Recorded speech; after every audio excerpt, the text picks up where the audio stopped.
Ma'am effective nuclear charge हो Later गया। rules of screening effects. Screening effect हो गया था ना बेटा? हाँ yes ma'am. Ma'am. Yes, ma'am. I had yes ma'am, finished हमने Z इफेक्टिव चार्ज भी Effective nuclear charge. Z effective भी मैंने आपको करवा दिया था, समझा दिया था Z इफेक्टिव क्या होता है। This is where we are.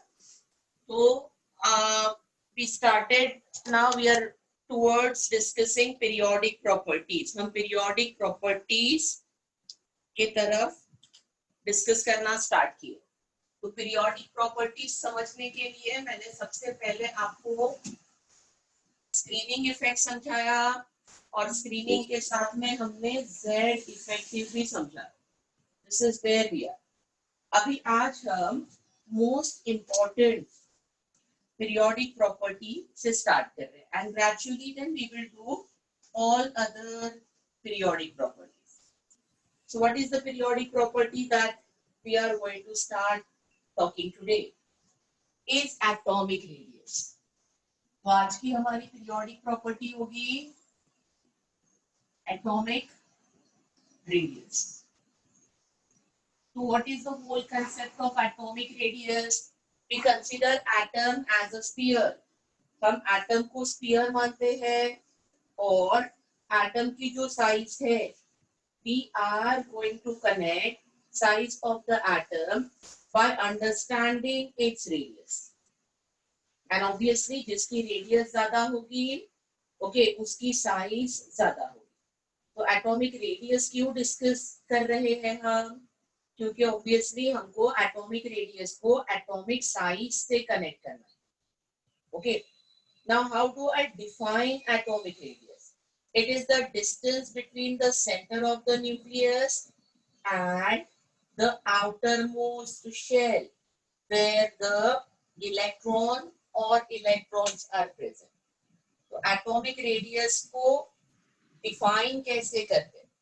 Atomic radius is defined as a distance between the center of the nucleus and outermost shell. So definition of this is a distance between light के वजह से जो light आप लिख रहे हो वो दिख रहा है। एक जगह पे स्पॉट आएगा ना, बाकी Yes, तो ma'am. दिख रहा है, राइट? Yes. बट नहीं करिए तो शायद मुझे खुद को बहुत अंधेरा हो रहा है, इसके लिए आई स्टार्टेड। अगर देखो ठीक है। Yes. Yes, ma'am. So it is the distance between the center of the nucleus and the outermost shell.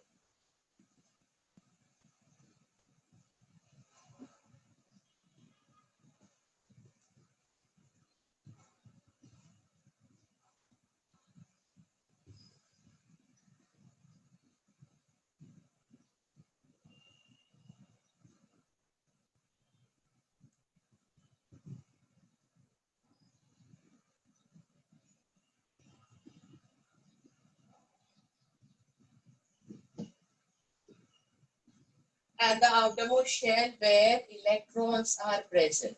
ये अभी let us understand. Atomic structure में आपने क्या क्या समझा है? Atomic structure में आपने ये समझा है कि how tiny is the atom? Everybody is clearly aware of the very small size of the atom. Right? Atom की size किस range में है? 10 raised to minus 10 meter के range में है।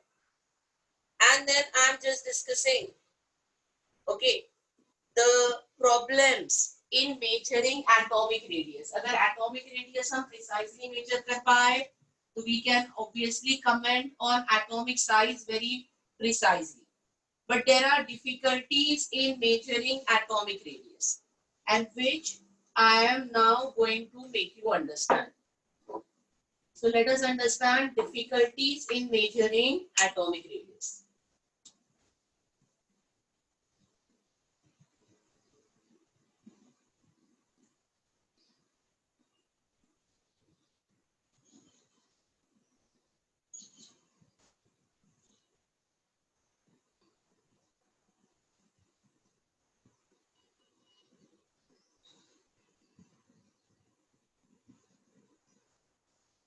तो सबसे पहली डिफिकल्टी क्या है एटॉमिक रेडियस को मेजर करने के लिए? The atom does not have well-defined boundary. The probability of finding the electron is never zero even at a large distance from the nucleus. Okay, this is what is very clearly taught to you in atomic structure. आपको Heisenberg's uncertainty principle भी सिखाया जाता है कि we cannot pinpoint a position of electron. So can I say this is the perfect place where the electron is present in outermost shell? Answer is no. Okay, the presence of electron is indicated by a probability.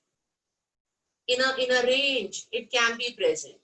And as a reason, if I cannot pinpoint a perfect distance from the nucleus, okay, then I can't measure the atomic radius clearly. Right? So this is the first reason. Okay, पहला reason यही होगा कि atom does not have a defined boundary. The probability of finding electron is never zero even at a larger distance from the nucleus. So first reason, first difficulty is boundary perfect नहीं है.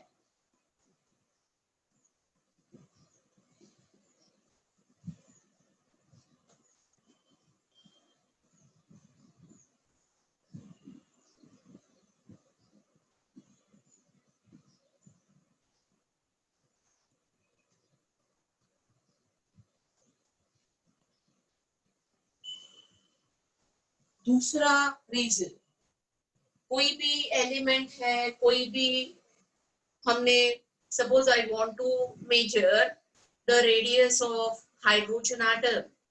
आई am having a sample of hydrogen gas. Can I isolate one separate hydrogen atom? Is it possible to isolate an atom separately? And the answer is no. It is not possible to get an isolated atom.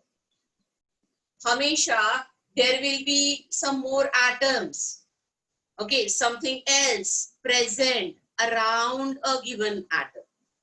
अभी इससे क्या हो जाता है? If we are unable to isolate an atom, what are the consequences of this? The electron density around the atom is affected by presence of neighboring atom. तो उसके around जो atoms होंगे उनके भी न्यूक्लियस होते हैं. प्लस माइनस चार्जेस में attractive repulsive forces set इन होते हैं. So because we cannot isolate an atom, the surrounding atoms are affecting the electron cloud. Okay, and then if it is affecting the electron cloud, the size of the atom changes and it is going from one set of environment to another. मतलब जैसे ही वो atom किसी particular environment में है और हमने size find out की और उस एटम का अगर एनवायरनमेंट चेंज हो गया तो उसकी साइज चेंज हो सकती है. As electron cloud is greatly affected, okay, of an individual atom based on what are the atoms neighboring it, and this can't be avoided as we cannot isolate a single atom. So isolation of single atom is not possible. So can I try now this slide? वो spot ऊपर है, अभी नीचे तो दिख रहा है, right? Yes, ma'am. Isolation of single atom is not possible.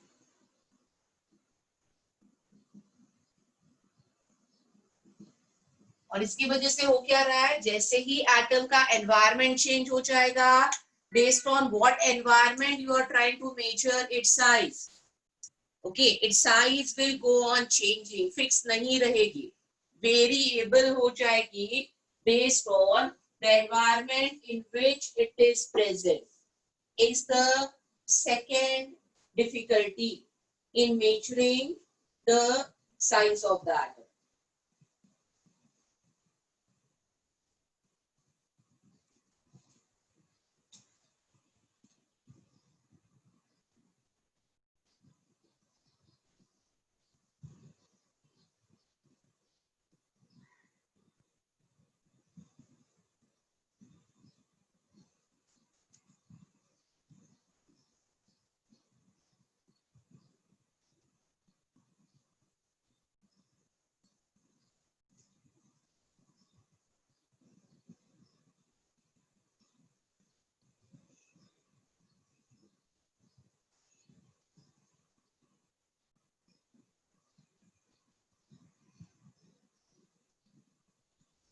अभी तीसरा डिफिकल्टी क्या है?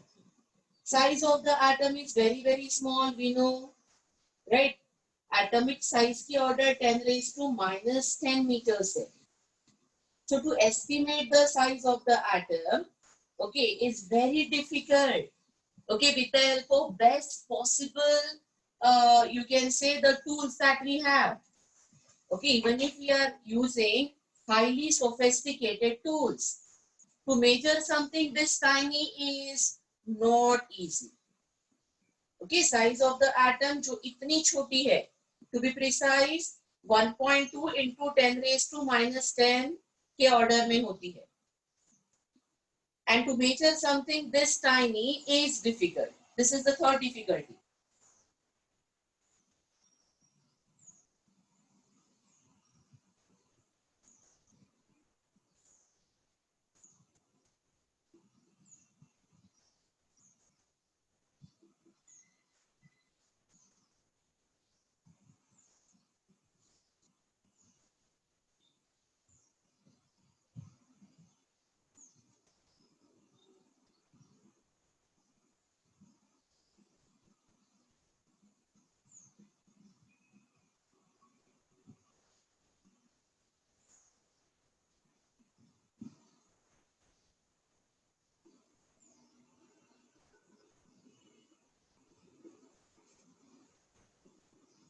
तो अभी ये डिफिकल्टी ओवरकम कैसे करें? जो हमको एटॉमिक साइजेस पता है, how do we know them, वो कहाँ से आए? फिर तो रेडियस मेजर करने के बदले what are we trying to do is we will try to estimate the size of the atom by measuring bond length.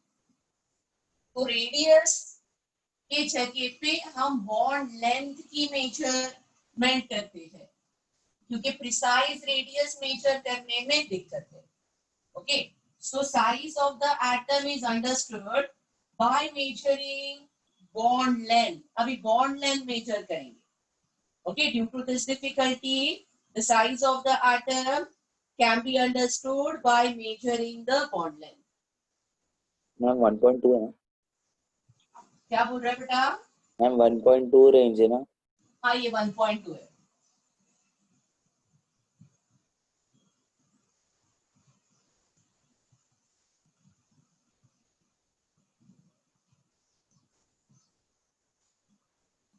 तो अगर मुझे बॉन्ड लेंथ मेजर करनी है, तो बॉन्ड लेंथ का मतलब क्या है? कंबाइंड स्टेट में ही मैं मेजर कर सकती हूँ. बॉन्ड लेंथ कभी होगा जब भी एटम बॉन्डेड होगा, है ना?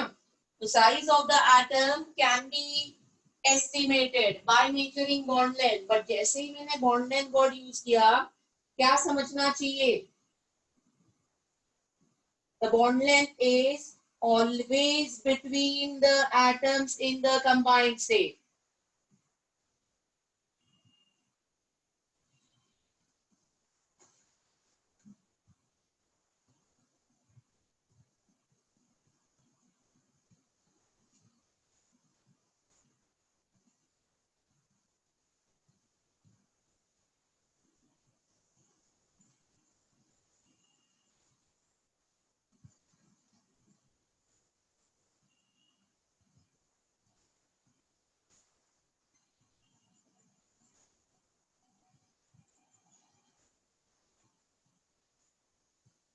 अभी ये बॉन्ड लेंथ कैसे मेजर करते हैं ये थोड़ा समझा देती हूँ. और बॉन्ड लेंथ मेजर करने के क्या पॉसिबल ऑप्शंस है is what we will try to understand. And I will also try to understand कि बॉन्ड लेंथ से फिर रेडियस कैसे समझेगा और रेडियस से साइज कैसे समझेगा. तो बॉन्ड लेंथ मेजर करने के लिए we are having some instruments like X-ray diffraction technique, electron diffraction, infrared spectroscopy, nuclear magnetic resonance spectroscopy. These are some of the highly sophisticated instruments that we have. They are not available in ordinary lab, high level research lab. जैसे अभी अगर मुंबई में बात करें तो we are having TIFR lab, Tata Institute of Fundamental Research, या BARC, and yes, some labs of IIT also. Okay, will be the places where these instruments are there. You cannot carry this out in the ordinary lab that you will be having in your college. So these are the highly sophisticated instruments, और इनके use से, और आसान नहीं रहता इनके use से भी फाइंड आउट करना, बट हाँ, if you have this instruments you can find out the bond length. तो मैं पहले ये इंस्ट्रूमेंट्स के आपको नाम बता देती हूँ. So bond length can be measured with the help of some instruments like X-ray diffraction,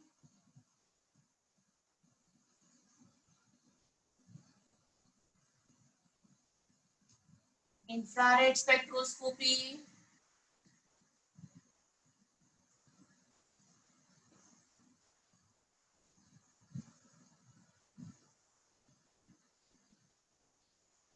nuclear magnetic resonance spectroscopy,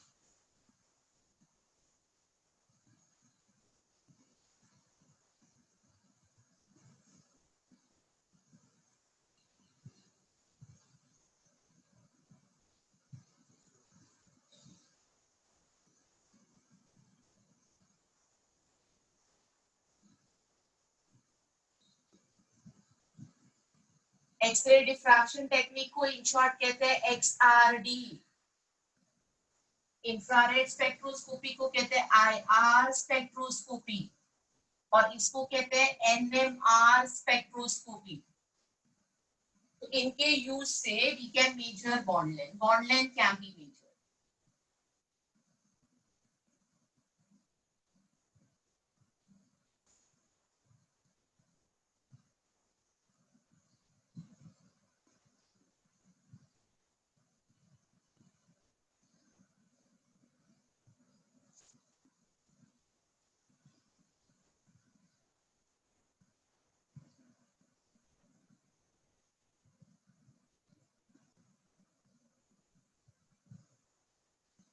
but अभी बॉन्ड लेंथ की क्या दिक्कत है? As I told you, bond length हम कभी मेजर कर सकते हैं, कंबाइंड स्टेट में ही मेजर कर सकते हैं, when the atom is bonded. And at least whatever is your school knowledge, इससे आपको इतना तो पता है कि बॉन्ड एटलीस्ट दो टाइप के होते हैं, covalent bond and ionic bond. And when I will teach you chemical bonding, I will talk about more kinds of bond length. तो अगर कंबाइंड स्टेट में मैं मेजर कर रही हूँ तो कॉम्बिनेशन बॉन्डिंग के अलग अलग टाइप्स है, और जैसे ही बॉन्डिंग का टाइप बदल जाएगा आपकी बॉन्ड लेंथ बदल जाती है. तो bond length changes with different types of bonding, fix नहीं है. ओके, जैसे बॉन्डिंग बदल जाएगा बॉन्ड लेंथ बदल जाएगी.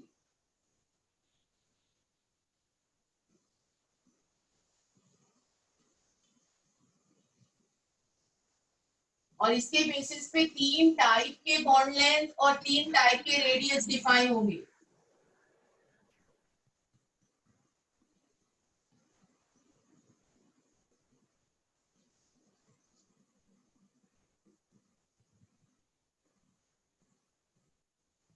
तो बॉन्ड लेंथ भी फिक्स नहीं होता, बॉन्डिंग बदल गया. कोवैलेंट बॉन्डिंग है तो वो कोवैलेंट बॉन्ड हो गया, और कोवैलेंट बॉन्ड से जो हम बॉन्ड लेंथ मेजर करेंगे और उससे जो रेडियस में आपको कैलकुलेशन सिखाऊंगी वो रेडियस हो जाता है कोवैलेंट रेडियस.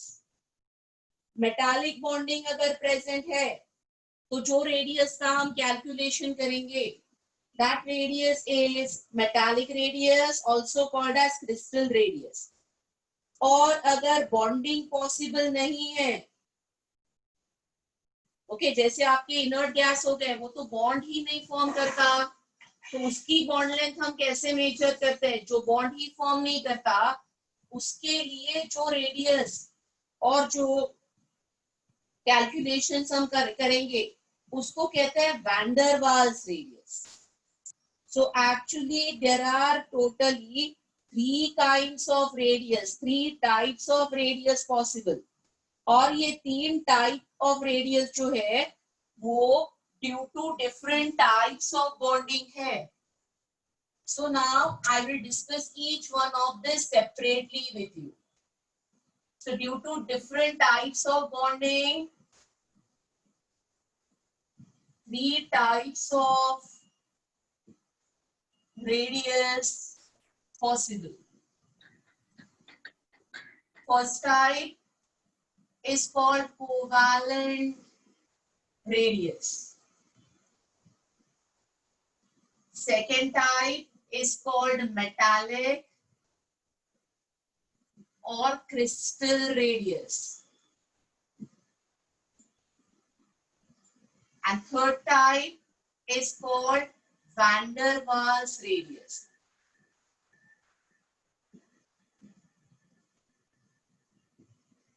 तो 3 टाइप के रेडियस हो जाएंगे. And all these 3 types of radius we will be discussing obviously by measuring the bond length only.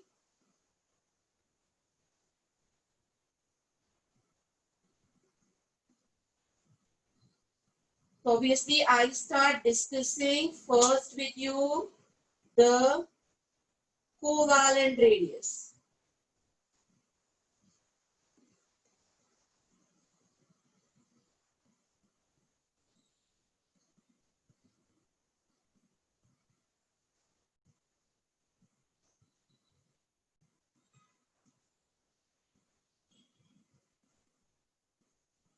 So let us understand what is covalent radius now.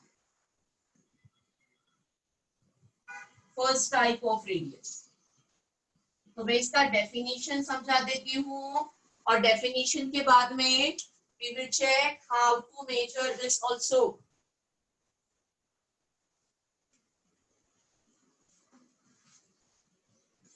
तो covalent radius किसको कहते हैं? Define करना है तो covalent radius is defined as half the distance between the 2 nuclei of like atoms bonded together by a single covalent bond is the definition of covalent radius.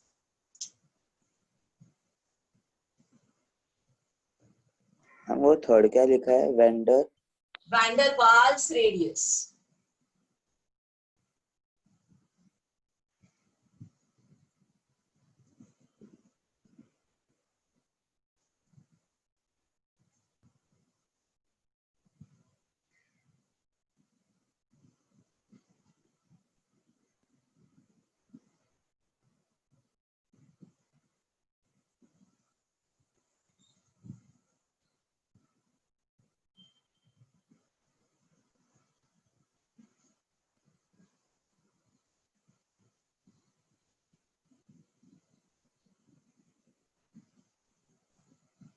अभी 2 जो atoms होंगे specifically ये बात पे ध्यान दो. It is half of the distance between the 2 nuclei of 2 like atoms. Like मतलब same. एक हाइड्रोजन तो दूसरा हाइड्रोजन ही.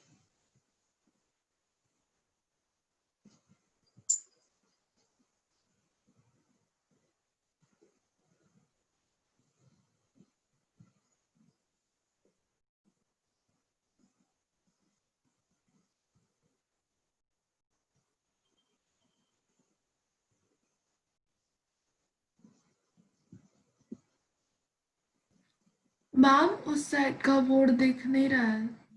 बिल्कुल नहीं दिख रहा है बेटा. मैम ब्लर दिख रहा है.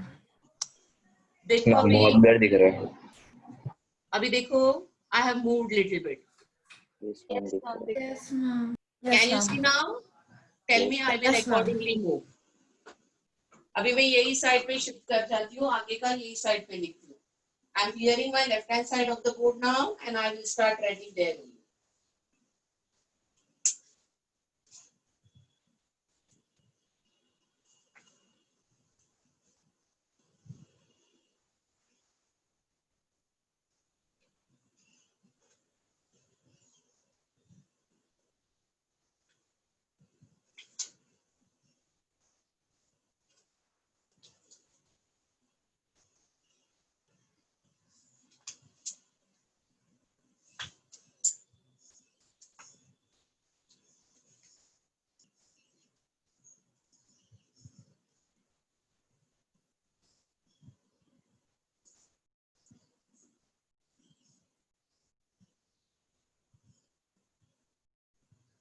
Done.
So can I clear the left hand side of the board? हो गया होगा ना सबका Yes, लिख के? ma'am. Yes, ma'am. सब मैं clear करती हूँ। Yes, ma'am.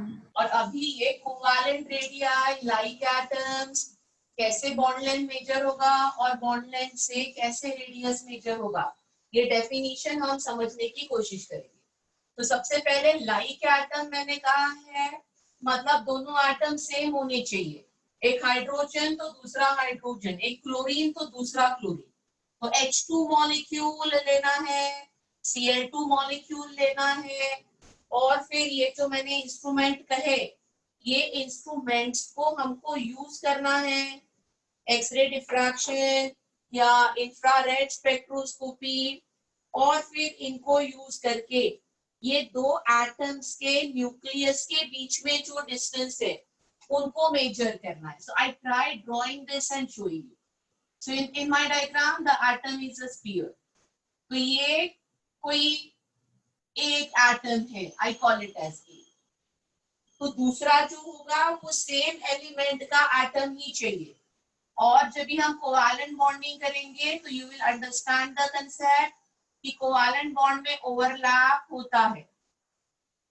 तो ये दिख नहीं रहा है बट अंडरस्टैंड करो कि दोनों एक ही साइज के हैं, एक ही है। तो ये भी एक ही है, और ये जो डॉट मैंने बीच में ड्रॉ किया है ये डॉट क्या है, ये इसका न्यूक्लियस है। तो एक हाइड्रोजन है तो दूसरा हाइड्रोजन ही है। अभी बॉन्ड लेंथ क्या है, what is the bond length? Bond length is this distance AA।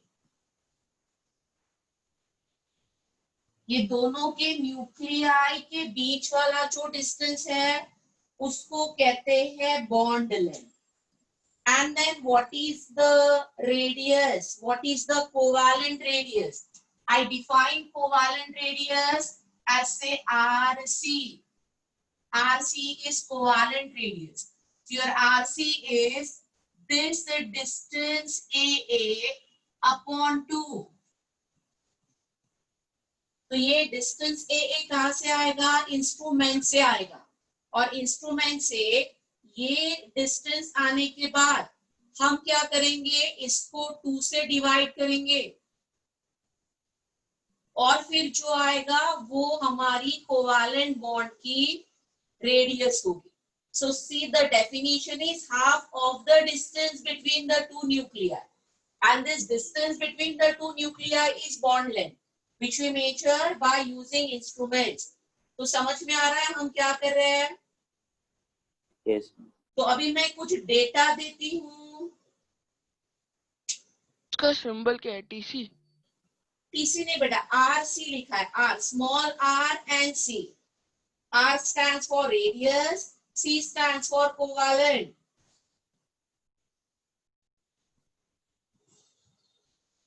तो कुछ डेटा है मेरे पास, वो मैं आपके साथ शेयर करती हूँ।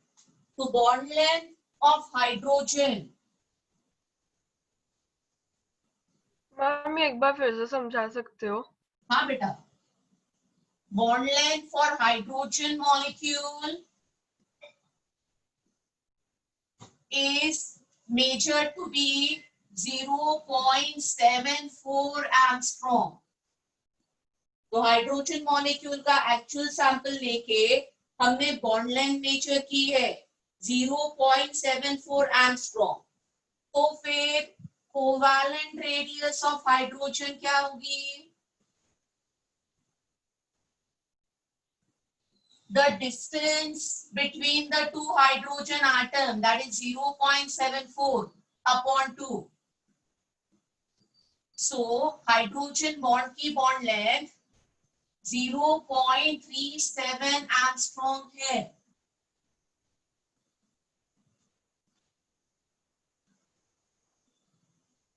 तो ये जो ड्रॉ किया है आप समझो ये हाइड्रोजन मॉलिक्यूल है. This is one atom of hydrogen, this is two atom of hydrogen, and when they are bonded they are like this, overlap to some extent, and the bond length that we measure is the distance between the two nuclei.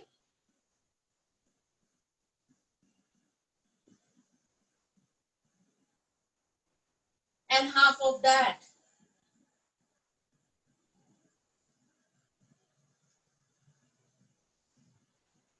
ऐसे ही और एक example देती हूँ chlorine का. तो I have a data for chlorine bond length also. Chlorine की bond length जो है वो 1.98 एंगस्ट्रॉम है. ये पहला एग्जांपल मैंने हाइड्रोजन का डिस्कस किया. दूसरा एग्जांपल में क्लोरीन का डिस्कस कर रही हूँ. So bond length for chlorine molecule.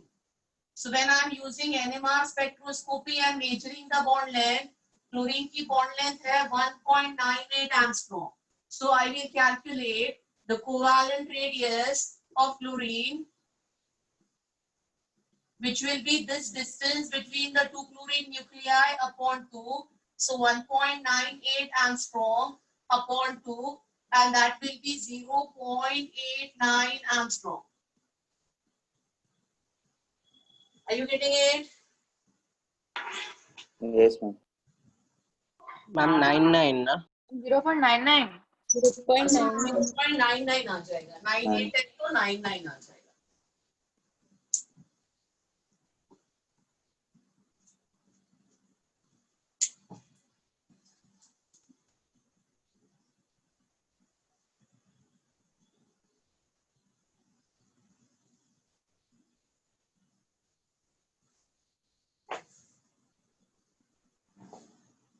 अभी इसको समझने में और क्लैरिटी कहाँ पे कभी आ जाएगी? See, when I will discuss with you chemical bond. अभी बॉन्ड का क्लैरिटी नहीं है ना, थोड़ा सा प्रॉब्लम है हमको बॉन्ड में, तो इसके वजह से थोड़ा सा तकलीफ होगा. But I think it's quite clear. दो न्यूक्लियस के बीच का डिस्टेंस मेजर करना है और उसको 2 से डिवाइड करना है. तो usually this way we prefer, okay, to measure covalent radius. Now the thing is, what if the two atoms are not same, two atoms are different? Okay, तो ये जो पहला मॉलिक्यूल है इनको हम कहते हैं होमोन्यूक्लियर डायएटॉमिक मॉलिक्यूल. तो ये जो डायग्राम मैंने ड्रॉ किया था ये होमोन्यूक्लियर डायएटॉमिक मॉलिक्यूल है, मतलब दोनों same. Now I can have a heteronuclear molecule also. एक H है दूसरा Cl है, दो एटम अलग है. तो फिर उसमें क्या फर्क पड़ता है वो मैं आपको समझाने की कोशिश करती हूँ. Again, more clarity on this after I finish completely teaching you periodic and bonding you will get. But I am having two atoms bonded. अभी ये दोनों सेम नहीं है, फिर भी दोनों की बॉन्ड लेंथ होगी, दोनों की रेडियस तो होगी, right? But you understand now the radius of A and B are not same. तो ये जो मैंने डायग्राम ड्रॉ किया है ये हेटेरोन्यूक्लियर डायटोमिक मॉलिक्यूल है, both are not same. Ma'am वो होमोन्यूक्लियर है. क्या बोल रहा है बेटा? मैम डायटोमिक मॉलिक्यूल के पहले क्या लिखा है? यहाँ पे homonuclear, both same.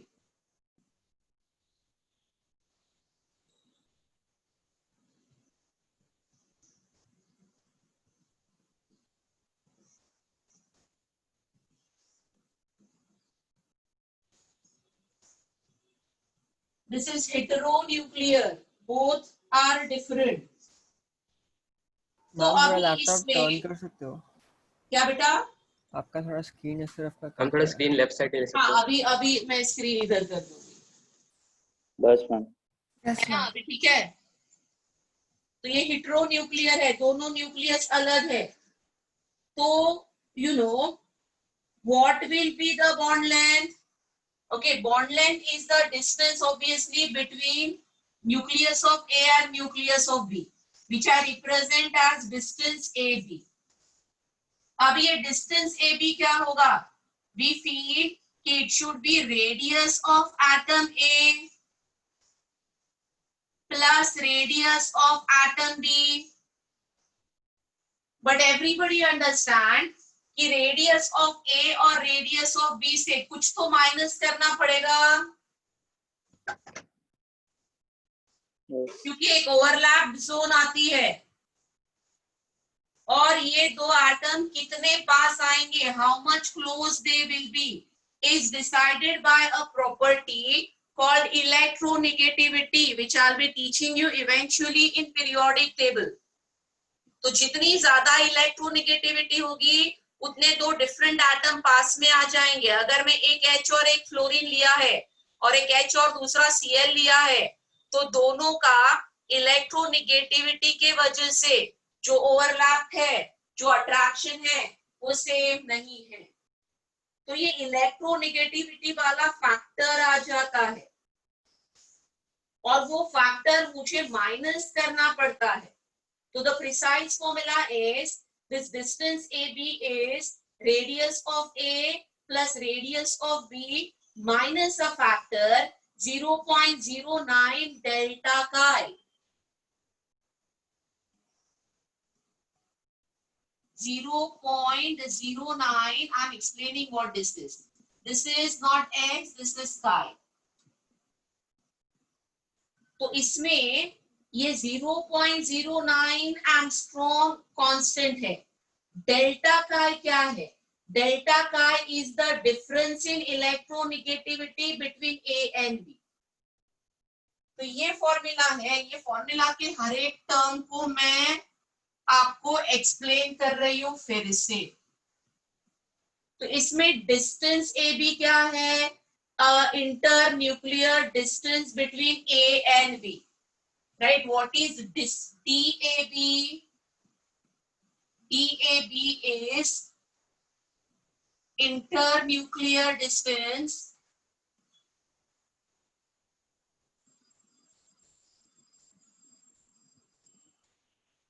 between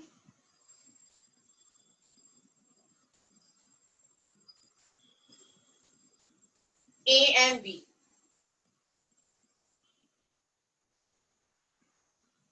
RA क्या है? RA is covalent radius of A. ये RA क्या है? So RA is covalent radius of A.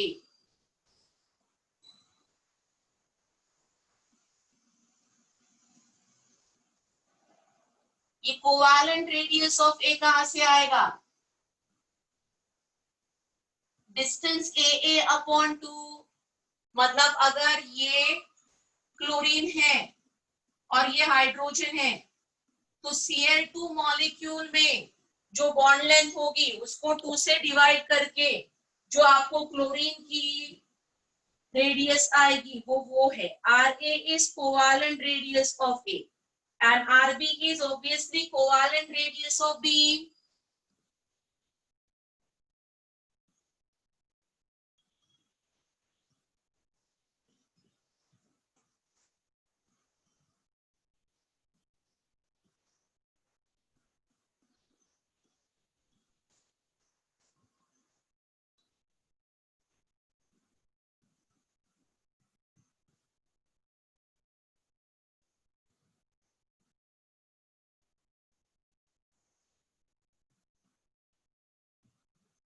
अभी काय के बारे में समझते हैं। ये डेल काय क्या है? Del chi is the electronegativity difference between A and B.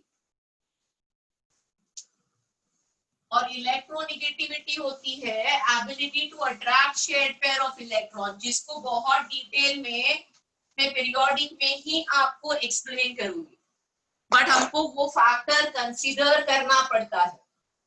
So next term is this del chi is the electronegativity difference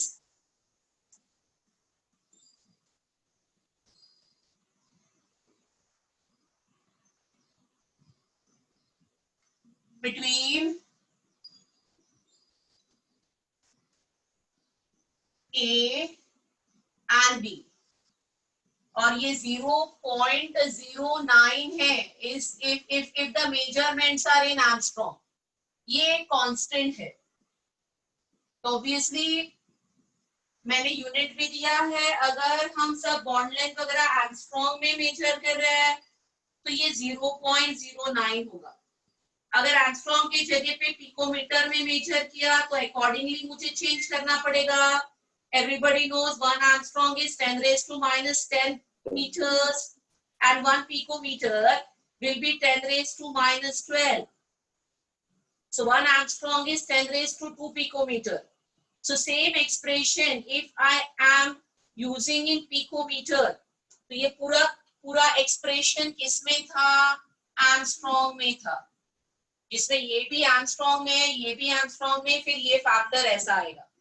अगर यही चीज पिकोमीटर में मुझे रिप्रेजेंट करनी है तो फॉर्मूला में वो जो फैक्टर मैंने लिखा है उसमें फर्क आएगा, बाकी कुछ नहीं. So it will be RA plus RB minus it will be 9 del chi. And then this is in picometers. ये पूरा एक्सप्रेशन अभी पिकोमीटर में मेजर्ड है. As your 1 angstrom is 10 raised to 2 picometer. So based on the unit of measurement, that factor will vary.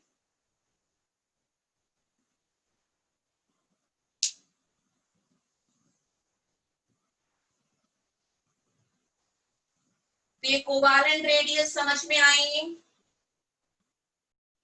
Yes ma'am. अभी देखो, क्या सारे elements covalent bond form कर सकते हैं पीरियोडिक टेबल के? No ma'am. No ma'am. नहीं कर सकते. तो अगर मेरे पास मेटल है, say I'm having sodium metal, I'm having magnesium metal, which can never form covalent bond. So I cannot measure its covalent radius. They are metals, very reactive metals. तो उनके लिए जो रेडियस मेजर होती है उसको metallic radius या crystal radius कहते हैं. तो next radius that I'm discussing with you is metallic radius or crystal radius.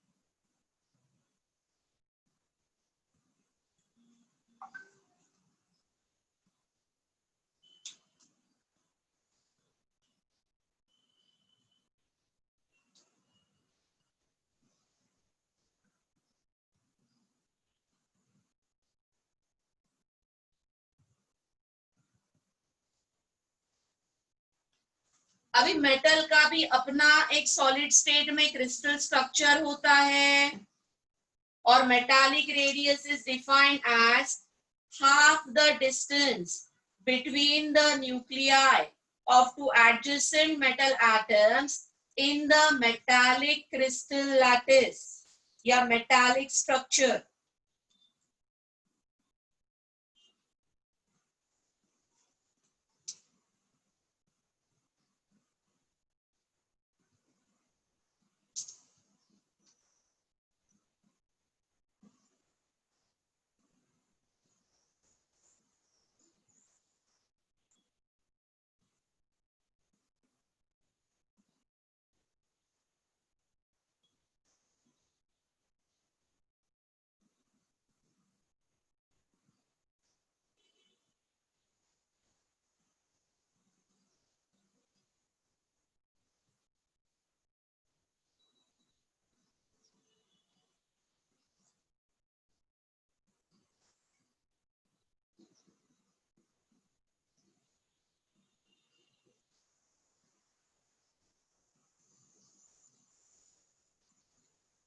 तो ये एक सोडियम का एटम है और उसके सॉलिड स्टेट में, तो सॉलिड स्टेट में हमको पता है कि इंटर न्यूक्लियर डिस्टेंस मिनिमम होता है, ऑलमोस्ट नहीं होता, they are quite compact, compact packing होता है सॉलिड स्टेट में। तो आप जस्ट ड्रॉन 2 सोडियम एटम्स या 2 मेटल के atoms in the solid state, they will be quite close to each other, sticking each other, but अभी आप फर्क देखो, ओवरलैप नहीं रहेंगे, वो ओवरलैपिंग नहीं होगा उनमें, बट दे आर कॉम्पैक्ट। अभी ये 2 मेटल एटम्स के बीच में जो डिस्टेंस है इन इट सॉलिड स्टेट, तो ये मेटल का एक एटम है, ये मेटल का दूसरा एटम है, और फिर ये distance between the 2 metallic atom है, ये मुझे आ जाएगा एक्सरे डिफ्रैक्शन या एनएमआर स्पेक्ट्रोस्कोपी से। We measure this distance between the 2 metallic atoms, and metallic radius will be half of that. तो ये जो distance है will be coming from the instrument, and your metallic radius, which I am defining as Rm, will be this distance between the 2 metal atoms upon 2.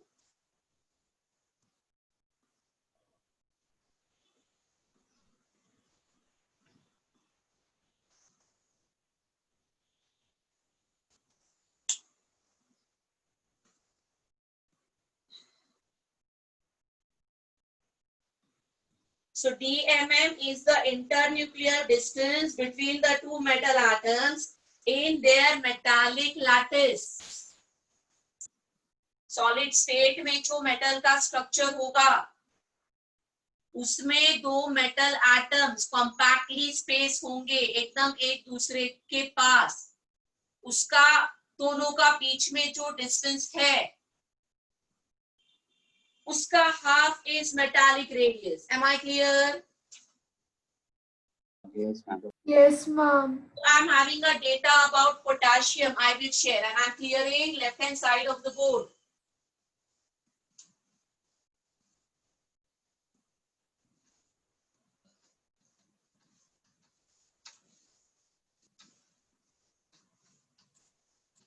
यहाँ तक कोई क्या होगा ना, सबका लिखिए।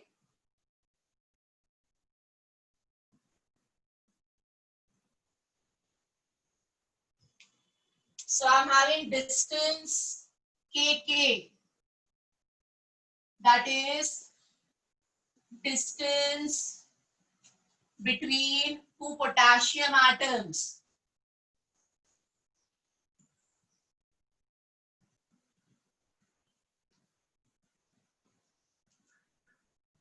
Changing my marker, दिख रहा है क्या ये marker? No, ma'am. Change करके distance between the 2 potassium atoms in solid state.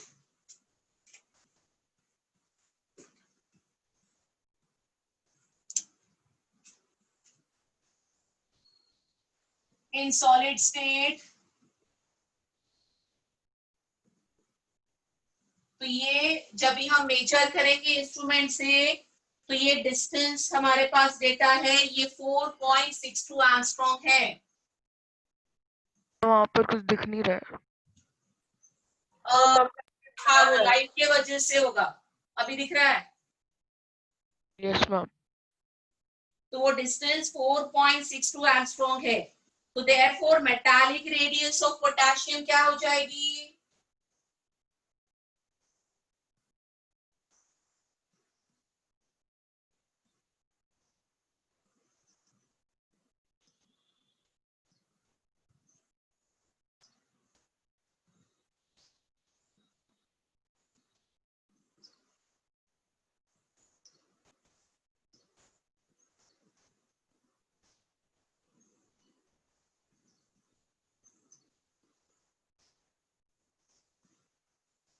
.31 angstrom. All clear calculation?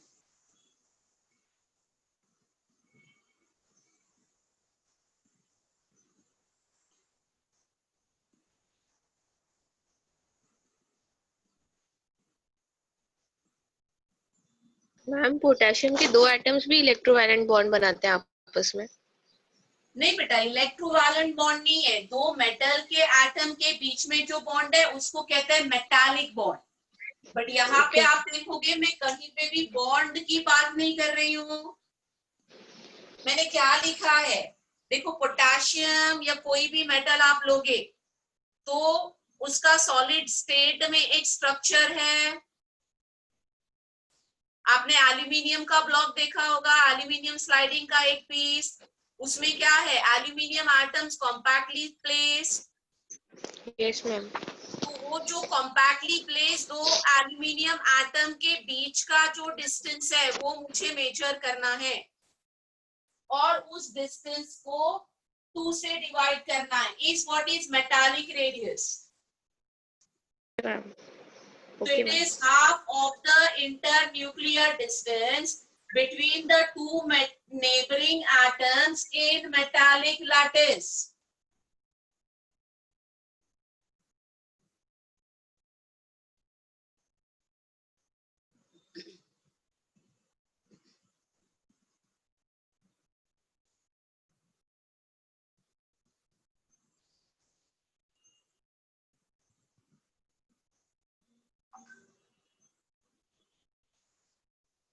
समझ में आ रहा है? आगे बढ़ूं?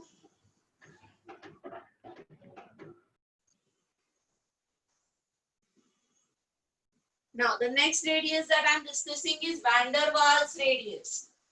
तो van der Waals radius actually उन atoms के लिए होता है, उन elements के लिए होता है जो bond form नहीं कर सकते।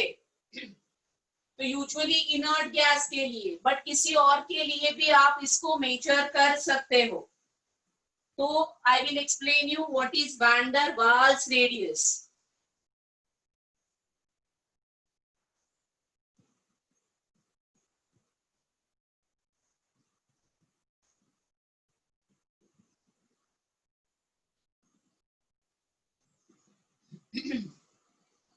ये जो वैन डर वाल्स रेडियस है, how do I define it? Van der Waals radius is the sum of the van der Waals radii of two atoms is the shortest distance between two immediately adjacent atoms. अभी ये adjacent atoms same या different elements के हो सकते हैं in the structure of solid compound in which they are not bonded to each other. तो van der Waals radius का most important thing is कि ये एटम्स जब भी एक दूसरे को बॉन्डेड नहीं होंगे, when they are not bonded to each other is the important thing. या जैसे हमने अब तक के डेफिनेशन लिए है, इससे अगर मुझे डिफाइन करना है तो it is half of the distance between the nuclei of two bonded neighboring two non-bonded neighboring atoms of two adjacent molecules in the solid state. तो मैं पहले डेफिनेशन लिखती हूँ, फिर ड्रॉ करके आपको समझाती हूँ।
अभी देखो ये क्या है, और मैं कोवैलेंट रेडियस और वैन डर वाल्स रेडियस और मेटालिक सब में कंपैरिजन भी आपको समझाती हूँ, ध्यान दो।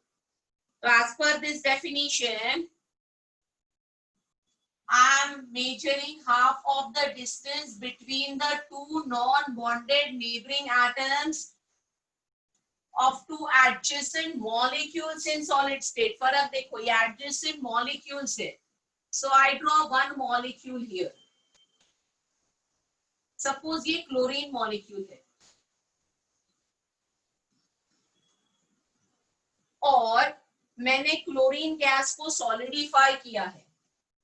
तो क्लोरीन गैस जब भी सॉलिडिफाई होगा तो सॉलिड क्लोरीन गैस में जो दो क्लोरीन मॉलिक्यूल के बीच में डिस्टेंस होगा उसका हाफ मुझे लेना है। तो भी ध्यान से देखो, इसमें अगर मैं ये डिस्टेंस मेजर कर रही हूं, दिस डिस्टेंस, तो ये कोवैलेंट बॉन्ड लेंथ हो गई। ये जो डिस्टेंस है between these two lines is a covalent bond length, और इसका मैं परफेक्टली हाफ कर देती हूँ, डिवाइड बाय 2 कर देती हूँ। तो ये मेरी कोवैलेंट रेडियस है, RC है। Is everybody clear about what is the covalent radius? Yes, Half ma'am. the distance between the two covalently bonded atoms. अभी वैन डर वाल्स क्या है देखो, वैन डर वाल्स में मुझे ये एटम के न्यूक्लियस और ये एटम के न्यूक्लियस के बीच में जो डिस्टेंस है इसको मेजर करना, और इसका जो हाफ होगा, okay, is defined as, so half of this is defined as R van der Waals. Yes, ma'am. तो अभी मैं क्लोरीन के ही एग्जाम्पल से आपको पूछती हूँ। अगर मेरे पास क्लोरीन की वैन डर वाल रेडियस का डेटा है और मेरे पास क्लोरीन के कोवैलेंट रेडियस का भी डेटा है, मुझे बताओ क्या दोनों सेम होंगे? No ma'am, No. पॉसिबल नहीं है। कौन सा ज्यादा होगा? Van der Waals. Van der Waals. Van der Waals हमेशा। अभी वैन डर वाल्स रेडियस जो है that depends on packing of molecule, मतलब ये दो मॉलिक्यूल कितने कॉम्पैक्टली पैक है। जिस सॉलिड में ये पैकिंग ज्यादा है, कॉम्पैक्ट है, उसमें वैन डर वाल रेडियस स्मॉल होगा। जिसमें पैकिंग लूज है उसमें वैन डर वाल रेडियस ज्यादा होगा। So magnitude of van der Waals radius depends on the packing of the element in solid state.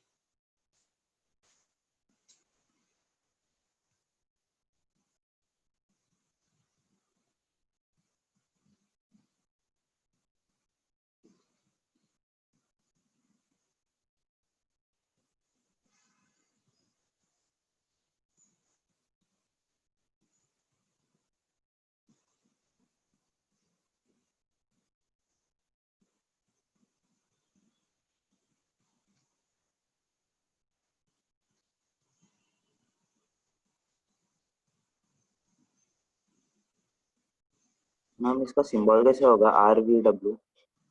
हाँ बेटा,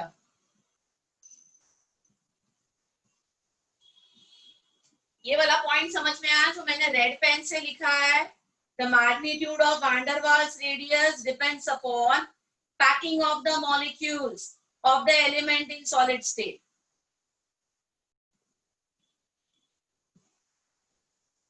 अभी मेरे पास क्लोरीन का डेटा है। The distance between the adjacent chlorine atoms of the two neighboring molecules in solid state 3.6 angstrom है, तो फिर chlorine की वैंडर वाल्स रेडियस हो जाती है 3.6 divided by 2. I am clearing this side.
Chlorine की वैंडर वाल्स रेडियस हो जाती है 1.8 angstrom. And I have already shared with you data of chlorines covalent radius है आपके पास.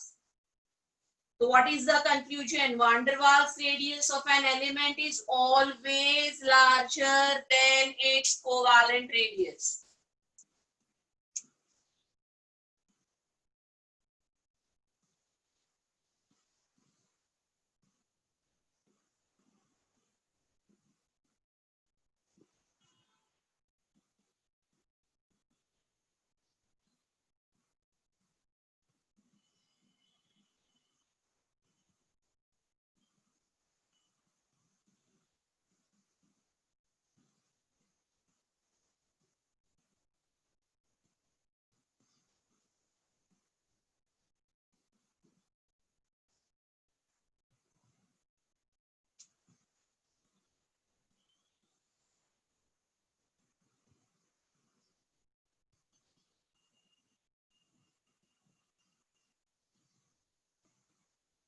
और अगर तीनों को कंपेयर करते हैं, वैंडरवाल, कोवैलेंट एंड मेटालिक, तो क्योंकि कोवैलेंट में ओवरलैपिंग होता है, covalent becomes the smallest, then is your metallic and then is your van der Waals.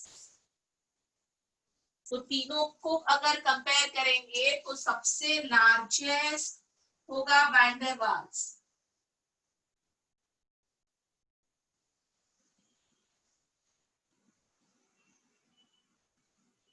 फिर होता है मेटालिक, क्योंकि आपने डायग्राम में देखा होगा मेटालिक रेडियस में ओवरलैपिंग नहीं है, बट कोवैलेंट में क्योंकि ओवरलैपिंग हो जाता है, this is smallest.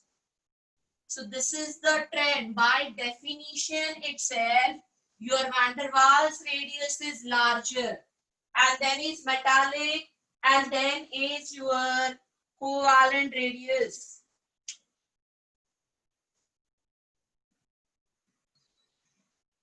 Van der Waals forces are weak forces of attraction, and that's the reason the distance between the atoms held by these forces are much more larger than held by covalent bonding.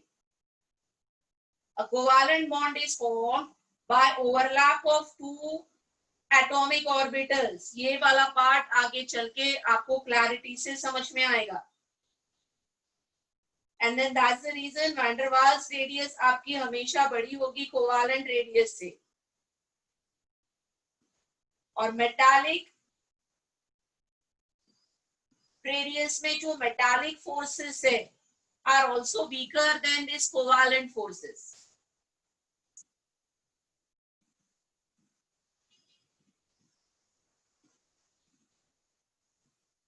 तो ये मैंने radius का relation दिया, forces का, attractive forces का relation देना है, तो एग्जैक्टली रिवर्स आएगा। आपके जो वैंडरवाल्स के अट्रैक्टिव फोर्सेस है वो वीकेस्ट है।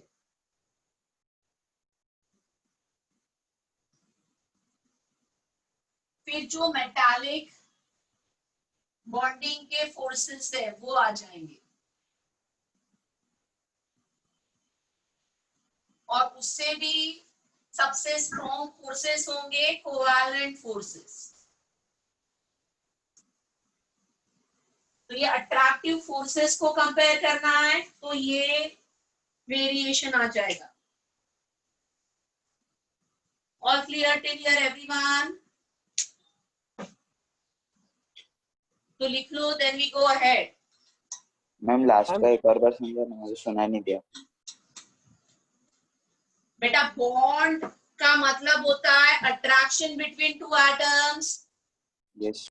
तो जहां पे अट्रैक्शन ज्यादा है का मतलब है वो अट्रैक्टिव फोर्स स्ट्रॉन्गर है। यस। तो वैंडरवाल वीकेस्ट है, फिर मेटालिक है और फिर कोवालेंट है। मैम होमोन्यूक्लियर डायटोमिक मॉलिक्यूल में ओवरलैपिंग नहीं होती है?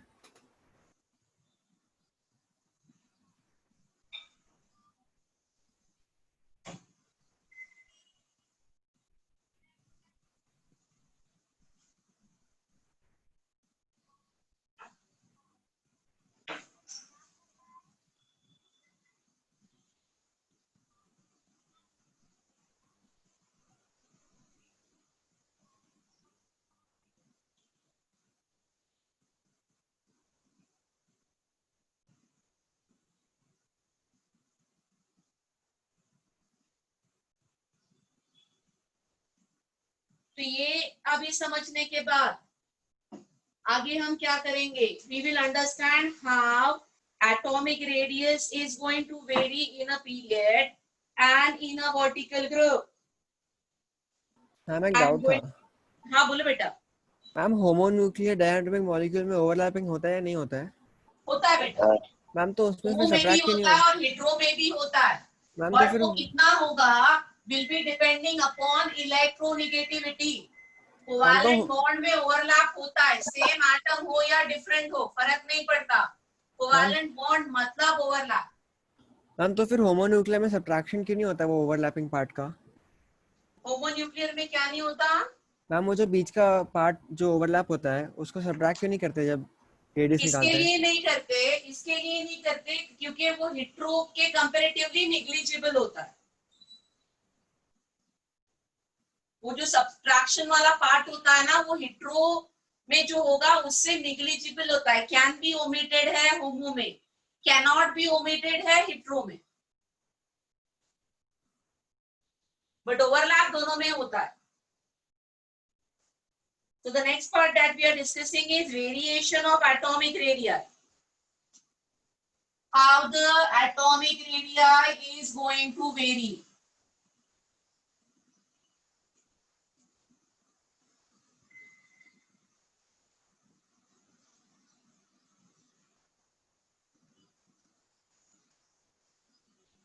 And first I am discussing variation in period.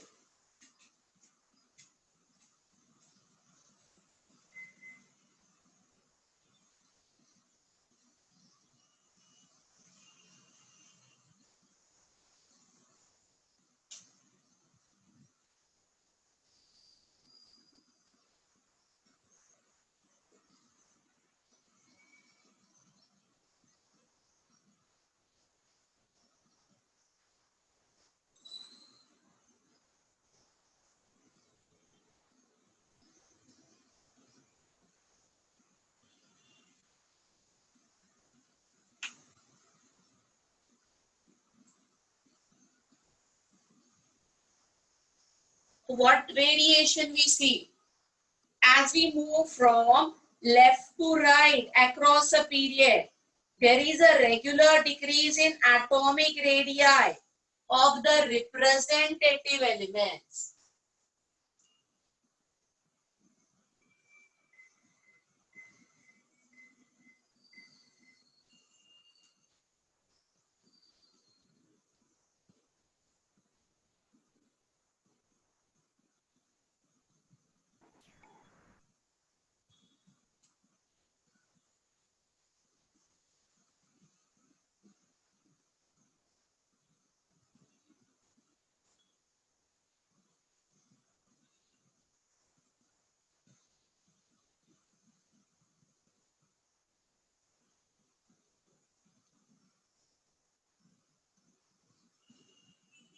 Ma'am जो वेंडर वॉल्स है वो सिर्फ नोबल गैस पे होता है ना?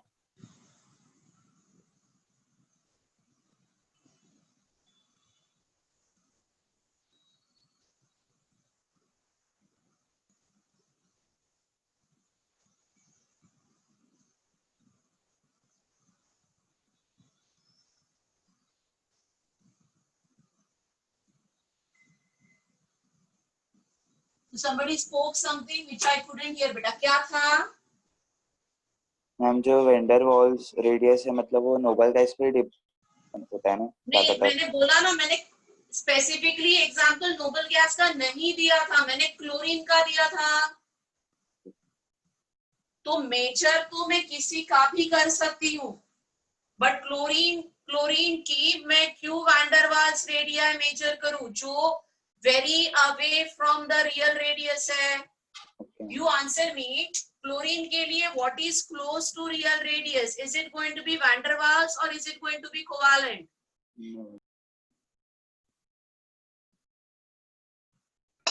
कोवैलेंट। कोवेलेंट। तो क्लोरीन कोवेलेंटली बॉन्डेड हो सकता है, क्लोरीन की मैं कोवेलेंट रेडियस मेजर कर सकती हूँ। तो फिर क्लोरीन के लिए I have no compulsion to measure a van der Waals radius, but I can measure. So van der Waals radius can be measured for any molecule, but where we are compelled to measure for inert gas, क्योंकि उसमें मुझे metallic bonding नहीं मिलने वाला, क्योंकि वो metals नहीं है, उनमें मुझे कोवेलेंट बॉन्डिंग नहीं मिलने वाला, तो उनके लिए मेरे पास एक ही ऑप्शन बचता है। और इसके लिए अगर आपने स्कूल में वगैरह देखा होगा, डेटा देखा होगा, अभी मैं डिस्कस करूंगी नंबर से, तो वैन डर वाल रेडियस इनर्ट गैस की लिखी जाती है, और इसके लिए हैलोजेंस और इनर्ट गैस में, इनर्ट गैसेस आर बिगर, उनकी रेडिया बिगर होती है क्योंकि वो वैन डर वाल्स ही होती है।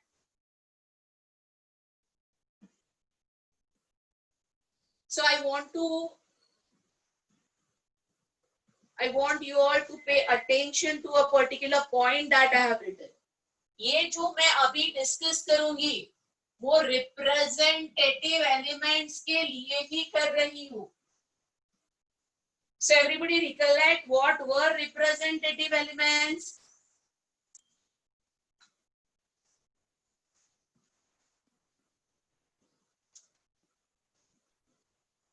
याद आ रहा है रिप्रेजेंटेटिव एलिमेंट्स क्या थे? तो इसमें transition, inner transition not included, उनको मैं अलग से डिस्कस करूंगी। This discussion is for representative elements only. अभी क्या रीजन है कि in a period as we move from left to right there is a regular decrease in atomic radius. The reason is your atomic radius is inversely related to Z effective. जितना Z effective ज्यादा होगा उतनी atomic radius कम होती जाएगी, और मैंने in a period आपको Z effective का कैलकुलेशन समझा दिया है last lecture. Your Z effective is Z minus sigma, and you can check that calculation in a period when we go, second period का कैलकुलेशन किया था, in a period when we go from left to right, what do we see? Okay, we see Z effective go on increasing, है ना? Second period का data सबके पास होगा। हमारा Z effective बढ़ते जाता है, और क्योंकि Z इफेक्टिव बढ़ते जाता है हमारी एटॉमिक साइज कम होते जाएगी। Anyone any doubt in this? Now I discuss variation in a group.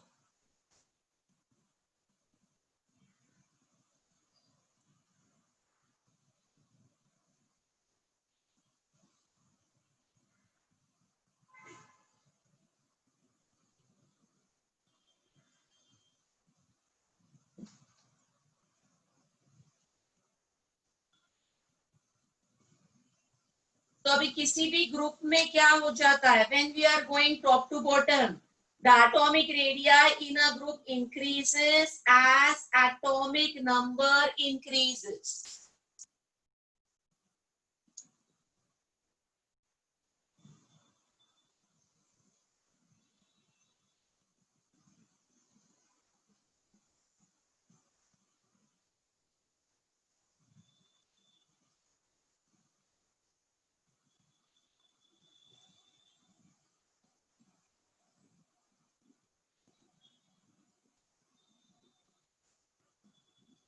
अब इसका रीजन क्या होगा? Why do we get this? The increase in the size is due to a extra shell added.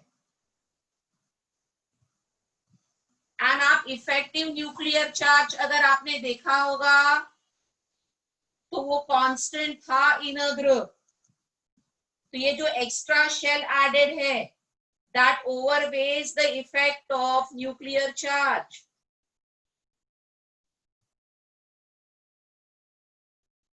So as we are moving down in any group, atomic radii will go on increasing. So first period, second period के जो atoms होंगे, they will be smaller as compared to the atoms present in the lower periods.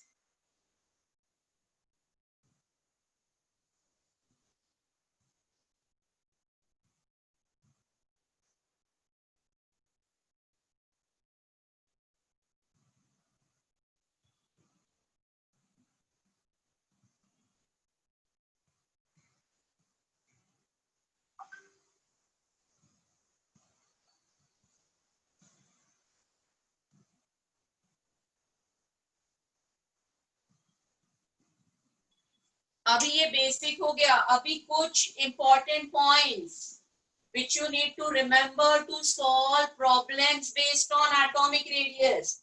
उसमें first and most important point, I'm talking about zero group elements, inert gases. So I made you understood कि inert gases के लिए van der Waal radii measure करना पड़ेगा, and that will be always greater than covalent radius. तो इसके लिए left to right period में मैंने लिख दिया कि एटॉमिक रेडियस डिक्रीज होता है. तो ये डेफिनेशन से इनर्ट गैस की रेडियस हैलोजन से छोटी होनी चाहिए. But inert gas radius is bigger, larger than halogens, as their van der Waals radius is measured. So is this point clear?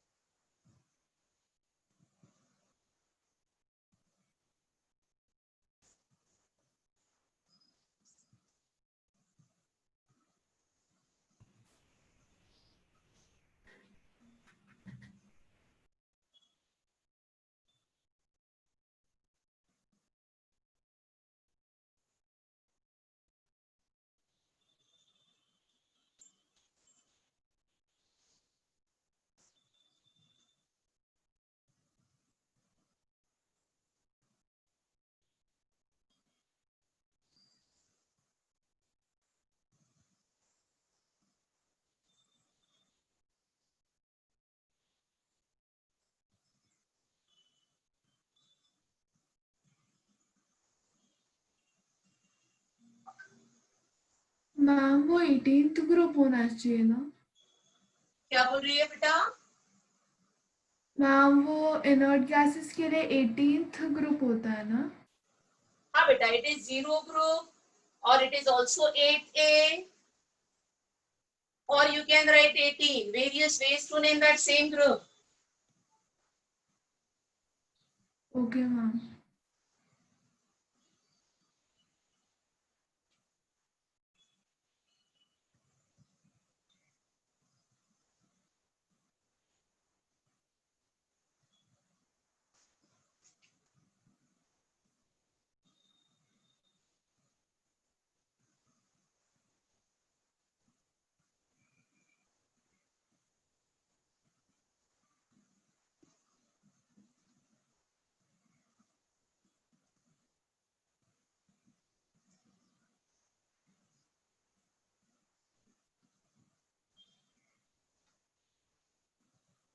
तो किसी भी पीरियड में आप जाओगे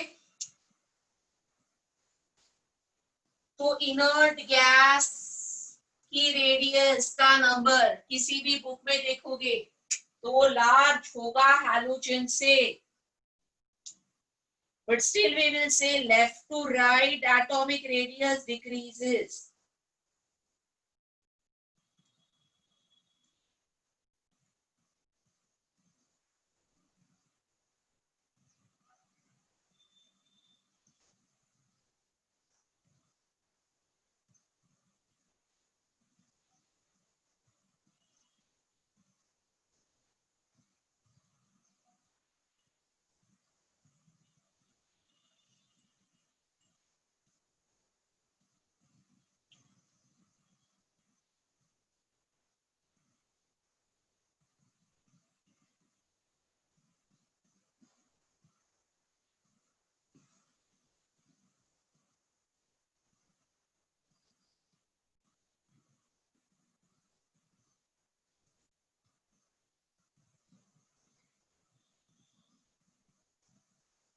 अभी मैं आपके साथ दूसरा इंपॉर्टेंट डिस्कशन करूंगी कि ट्रांजिशन एलिमेंट्स में क्या होता है। तो ये बेसिक रिप्रेजेंटेटिव एलिमेंट्स का हो गया। Now I am discussing variation of atomic size for transition elements.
अभी देखो ट्रांजिशन एलिमेंट्स के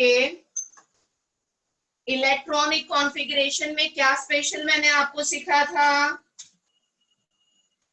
कि ट्रांजिशन एलिमेंट्स में जो लास्ट इलेक्ट्रॉन होता है वो पेनल्टीमेट शेल में जाता है, n-1d होता है। तो मैं किसी भी ट्रांजिशन सीरीज में when I am going from left to right जो डिक्रीज इन साइज होगी will be very small as compared to representative elements, as the additional electron is entering in n-1d level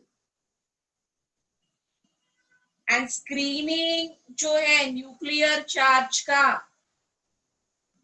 okay is almost different for D as compared to S and P. तो जो difference in atomic size होता है in transition element as I'm moving across any period is very very small.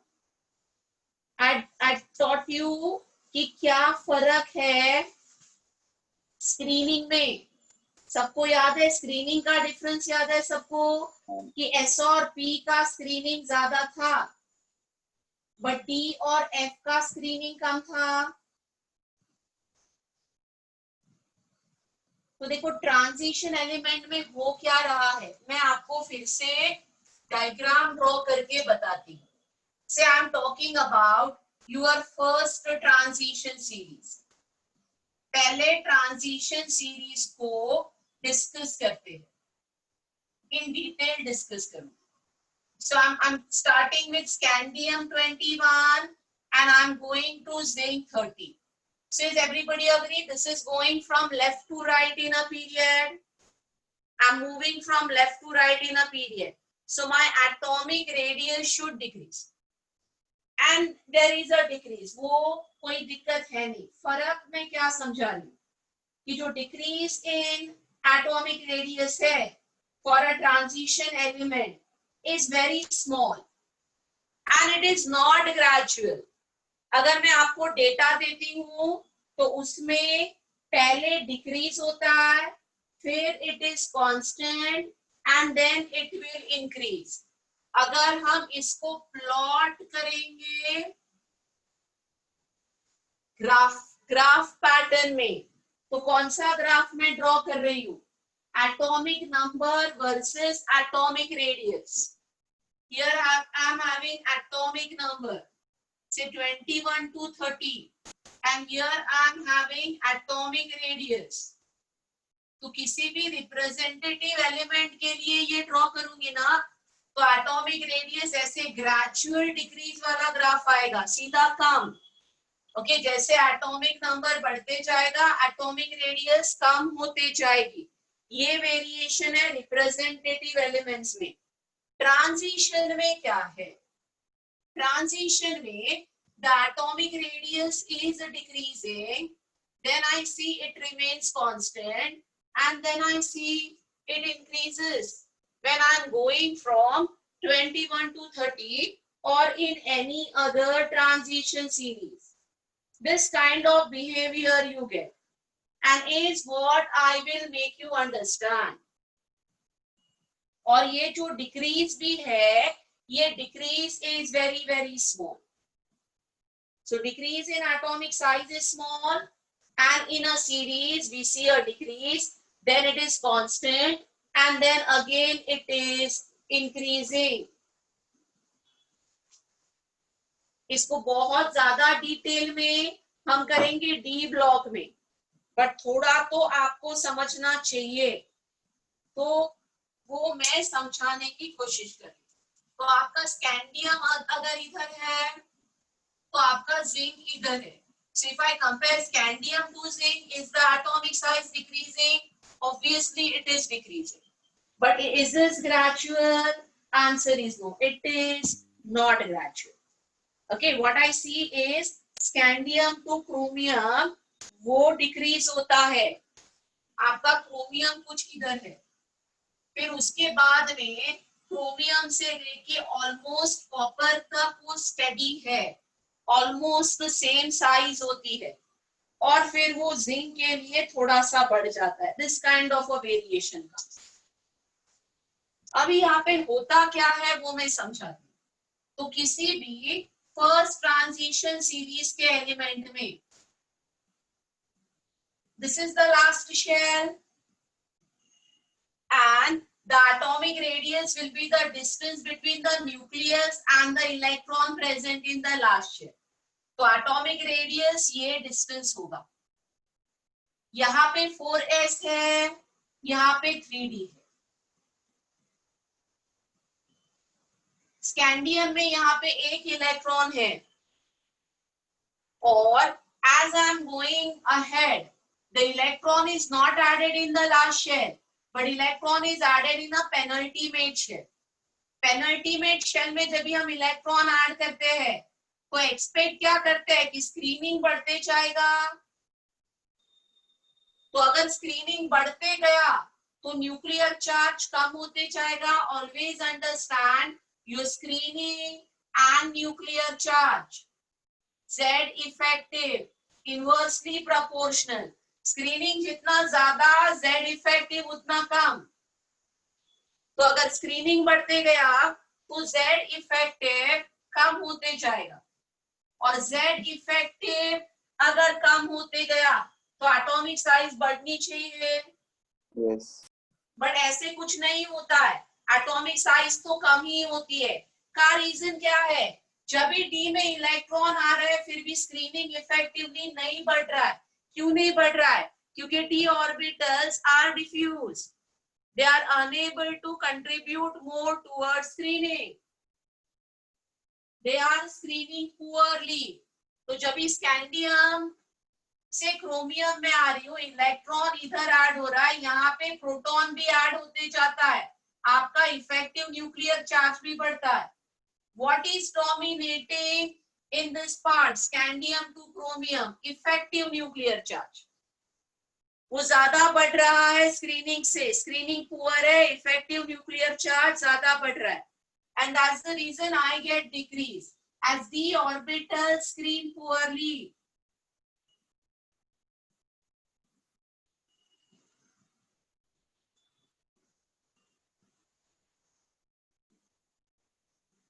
ये reason है, and that's the reason we get a difference between representative and d block element। थोड़ा बहुत समझ में आया क्या सबको? Yes, ma'am. Yes, miss. So this kind of a variation we will get in a period, okay, in transition series। अभी इतना समझ लो।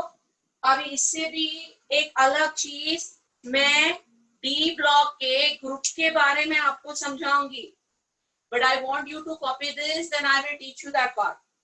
मैम और इंक्रीज कैसे होता है एंड में जाके फिर? इंक्रीज होने के लिए इलेक्ट्रॉनिक रिपल्शन वहां पे हो जाता है, D10 जब भी हो जाता है ना तो वहां पे इलेक्ट्रॉनिक रिपल्शन हो जाता है। तो पूरा detail with the number we will discuss in d block. Okay ma'am. एक एक एलिमेंट का वेरिएशन डिस्कस करेंगे। फिलहाल के लिए इतना समझो कि रिप्रेजेंटेटिव और डी ब्लॉक में फर्क है, सेम नहीं है, एकदम डिटेल में डिस्कस करेंगे डी ब्लॉक में।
अभी देखो मैं कंपेयर कर रही हूँ फर्स्ट और second transition series.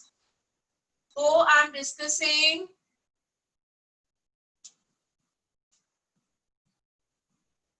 inner group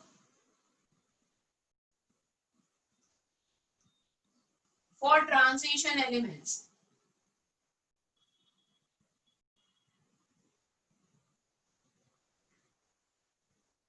तो इनर ग्रुप क्यों अलग से डिस्कस कर रही हूँ? बाकी सारे ग्रुप्स में क्या होता है मैंने क्लियरली आपको बता दिया है कि as we go down in a group, अगर मैं अल्कली मेटल में नीचे जा रही हूँ तो as I am going down the atomic size is increasing. उसमें कोई डाउट नहीं कि एटॉमिक साइज बढ़ते जाता है as I am going down. There is something else going to happen here, and that's the reason I'm discussing this. तो ध्यान दो. तो मैंने graphically first transition series draw किया है. अभी second transition series इस ग्राफ में किधर है? Second transition series first के ऊपर है. A similar kind of a variation. तो इसमें ये वाला ग्राफ फर्स्ट सीरीज का है, ये वाला ग्राफ सेकेंड सीरीज का है. So what I see is first series से second series. I am moving down. Scandium के नीचे इट्रियम है, तो second series is when I am going from yttrium to cadmium. What do I see? The second transition series elements are having larger size than first transition series elements, right? So I say atomic size increases, yeah, atomic radius increases. जो भी लिखो.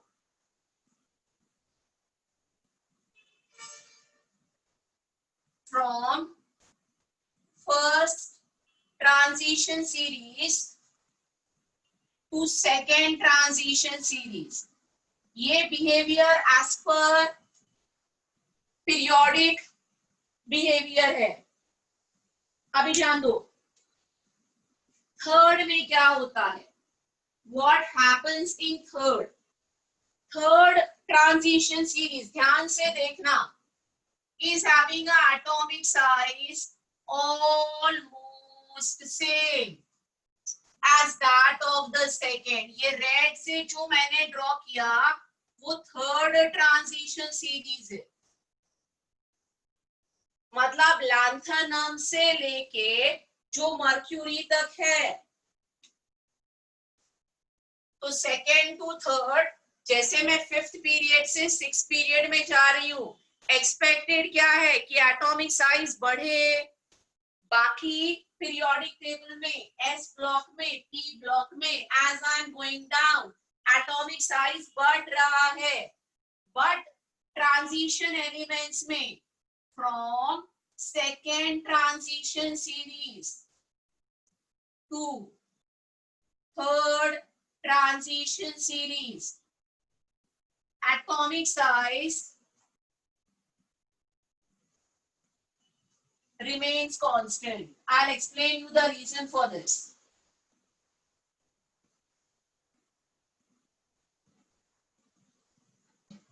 But it remains constant. तो क्या मैं transition elements के लिए ये कहूंगी कि as we go down in a group atomic size goes on increasing? It will be wrong. As first to second it increases, but second and third it is constant. अब इसका reason मैं आपको समझाती हूँ. I am clearing left hand side of the board.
तो अगर लिखे हो गया तो I want you to pay attention ना what happens in a group.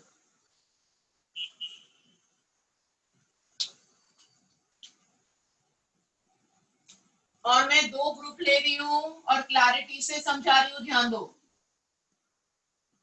ये थर्ड बी ग्रुप है जहां पे आपका स्कैंडियम है फर्स्ट एलिमेंट, उसके नीचे इट्रियम है और उसके नीचे लैंथेनम है.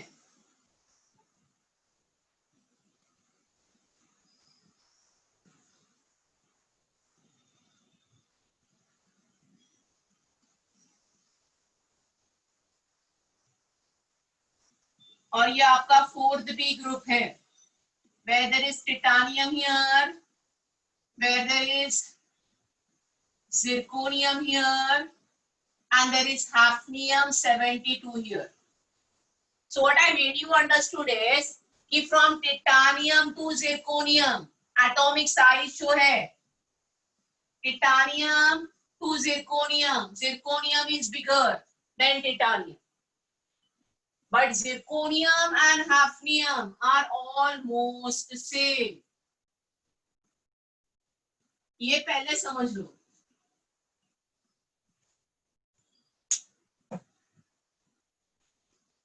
तो मुझे एक्सप्लेन करना है कि why hafnium which is below zirconium इतना एटॉमिक नंबर में भी फर्क है. देखो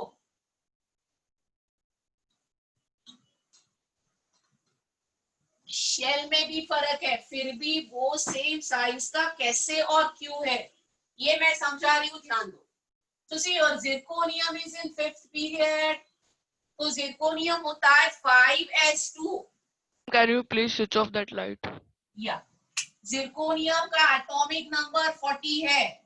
जिरकोनियम का बैलेंस शेल इलेक्ट्रॉनिक कॉन्फ़िगरेशन अगर मुझे लिखना है तो वो है 5s2 4d2. और इनर्ट गैस के साथ लिखना है तो क्रिप्टन 36. ये कॉन्फ़िगरेशन पहले समझा. मतलब अगर मुझे जिरकोनियम का एटम ड्रॉ करके आपको दिखाना है तो जिरकोनियम के एटम्स में 5 शेल्स है और जिरकोनियम की atomic size will be, atomic radii will be the distance between the nucleus and the 5th shell. अभी हाफनियम देखो, हाफनियम का एटॉमिक नंबर 72 है. हाफनियम का configuration is 6s2 4f14 5d2 है. 6d2 sorry 5d2. तो hafnium में 72 protons है, 72 electrons है और 6th शेल है. बट हाफनियम की जो 6th शेल है और जिरकोनियम की जो 5th शेल है, they are at almost the same position from the nucleus. तो शेल तो बढ़ रहा है, बट शेल बढ़ रहा है फिर भी एटॉमिक साइज नहीं बढ़ रहा है. क्या है, क्यों नहीं बढ़ रहा है? What is hafnium size? Hafnium size is from the nucleus till the last shell. अभी दिक्कत क्या है, कहाँ पे फर्क है? There are 14 electrons coming here extra, जो जिरकोनियम में नहीं है. ये कौन से 14 इलेक्ट्रॉन्स है? 4f14 कहाँ से आया? ये लैंथेनाइड वाले 14 इलेक्ट्रॉन्स है. ये लैंथेनाइड के 14 इलेक्ट्रॉन जब भी 4f में ऐड हो रहे हैं, they just contribute nil towards screening. Screening बिल्कुल कर नहीं पाते. बट जो 14 प्रोटॉन्स ऐड हो जाते हैं न्यूक्लियस में, they increase the nuclear charge tremendously, and this phenomena is called as lanthanide contraction. इसको कहते हैं lanthanide contraction. Ma'am but D orbitals के और एफ ऑर्बिटल्स के इलेक्ट्रॉन्स इतना पोअरली स्क्रीन क्यों करते हैं? बेटा शेप देख लिया आपने? Yes ma'am. Yes ma'am. तो आपका s ऑर्बिटल हो या d की कोई हो या f की कोई हो, दो ही इलेक्ट्रॉन होते हैं। Yes ma'am. बट s में वो इलेक्ट्रॉन क्लाउड कॉम्पैक्ट है। s2p डिफ्यूज है, p2d और डिफ्यूज है, d से f और डिफ्यूज है। तो कोई ब्लॉक कभी कर पाएगा जब भी वो कॉम्पैक्ट है।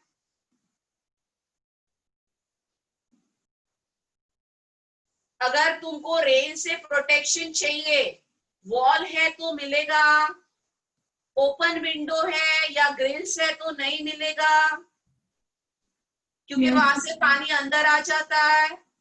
तो जो वॉल है वो sp है और ग्रिल वाली विंडो इज dnf, डिफ्यूज है। Yes ma'am.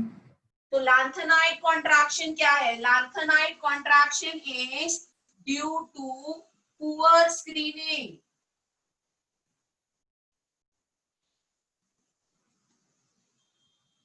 of f electrons.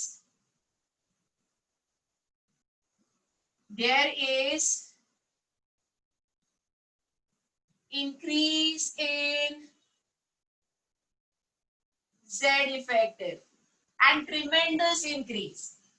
तो zirconium to hafnium Z effective undoubtedly बढ़ रहा है। अभी देखो रिप्रेजेंटेटिव एलिमेंट्स में मैंने कैलकुलेट करके दिखाया है। अल्कली मेटल में as you go down Z effective constant, इसमें Z इफेक्टिव बढ़ता है। Z इफेक्टिव बढ़ेगा तो साइज कम होगी। Yes ma'am. तो zirconium to hafnium Z effective बढ़ गया, कौन रिस्पॉन्सिबल है? ये रिस्पॉन्सिबल।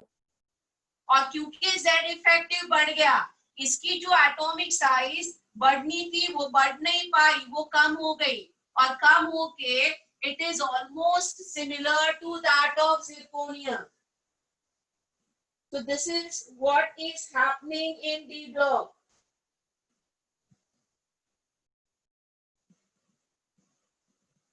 तो ये जो मैंने यहाँ पे लिखवाया है, ये क्यों होता है? लैंथेनाइड कॉन्ट्रैक्शन के वजह से होता है। तो ये कहाँ पे होगा? सारे फैमिलीज में होगा। जो 4f14 के बाद में आएंगे, सीरियम 58 टू लुटेशियम 71 के बाद में जो भी आएंगे, उनके कॉन्फ़िगरेशन में 4f14 आएगा। बट मुझे बताओ, I will get that in lanthanum also. Will I get a lanthanide contraction in lanthanum also? Answer is no. देखो lanthanum का इलेक्ट्रॉनिक कॉन्फ़िगरेशन क्या है? lanthanum का इलेक्ट्रॉनिक कॉन्फ़िगरेशन होगा xenon कोर 6s2 4f में 0 इलेक्ट्रॉन्स है और 5d1।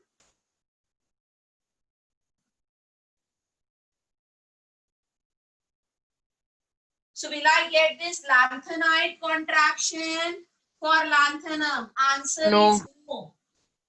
तो इसका मतलब अगर 3b ग्रुप लूं मैं, ग्रुप 3 लूं, तो ग्रुप 3 में जो एटॉमिक साइज है, so I'm specifically writing atomic size for group 3 will be scandium से yttrium bigger और yttrium से lanthanum bigger because there is no lanthanide contraction. या यहाँ पे जो भी मैंने लिखा है from second transition to third transition atomic size remains constant, यहाँ पे मैं लिख रही हूँ except group 3 and I've explained you the reason why in group 3 I do not get this effect.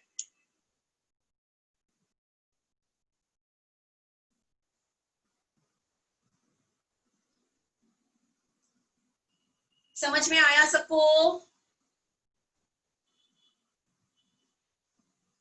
Yes ma'am.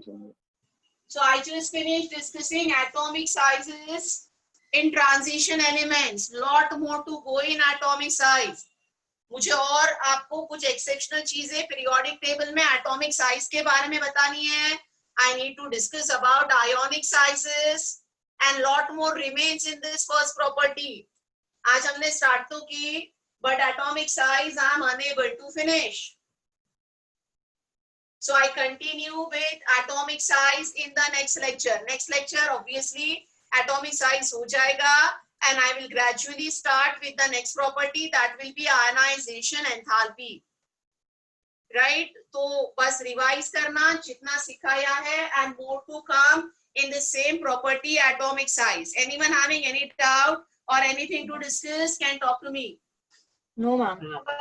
इस बार की मेजर टेस्ट में periodic properties में जिधर तक आपने सिखाया स्लेटर इफेक्ट तक वहां तक और आज के क्लास तक ही आएगा. नहीं बेटा टाइम है ना, अगर और एक लेक्चर होगा तो वहां तक आएगा बेटा. अच्छा ओके मैम. नहीं लास्ट एक्चुअली लेक्चर होगा वहां तक आएगा. पकड़ के काम करो श्री. हमेशा सिलेबस हम ये टेस्ट इतने अभी फ्रीक्वेंटली लेंगे तो सिलेबस जो लास्ट लेक्चर तक सिखाया है वहां तक होगा. हाँ मैम नहीं वो प्रॉब्लम नहीं यहाँ है. तक तो डेफिनेटली है. आज जो मैंने सिखाया क्या ये सिलेबस में है? डेफिनेटली है. ठीक है बेटा. हाँ अगर मैम इसके- मेनली क्या है वो थियोरेटिकल बहुत चैप्टर है ना ये वाला. मोल्स की तरह बहुत ज्यादा प्रैक्टिस नहीं है तो इसलिए मेनली इसलिए पूछ रही थी. हाँ बेटा यहाँ तक तो श्योर है. अगर इसके आगे हम और एक बार मिले एग्जाम के पहले तो मैं फिर से डिफाइन करूंगी, बट यहाँ तक श्योर है. पकड़ के चलो. मैम कोई असाइनमेंट इसके ऊपर नहीं बन सकता? हाँ मैं सब देने की कोशिश करूंगी. Okay, I will, because it's the property is incomplete. How do I give you questions of good level on a property which is not taught to you full? But फिर भी मैं कोशिश करूंगी एक असाइनमेंट आज पुश करने की आपको जहां तक सिखाया उस पे. ठीक है. Yes, ma'am. So don't worry. Obviously मोल पूरा हो गया है तो मोल पे ही ज्यादा क्वेश्चंस आएंगे, इसमें कोई डाउट नहीं, क्योंकि वो ज्यादा कंप्लीट चैप्टर है. इसमें पहला जो पार्ट है वो हो गया सिखा के. Historic development and modern periodic table, उस पे क्वेश्चंस बनेंगे.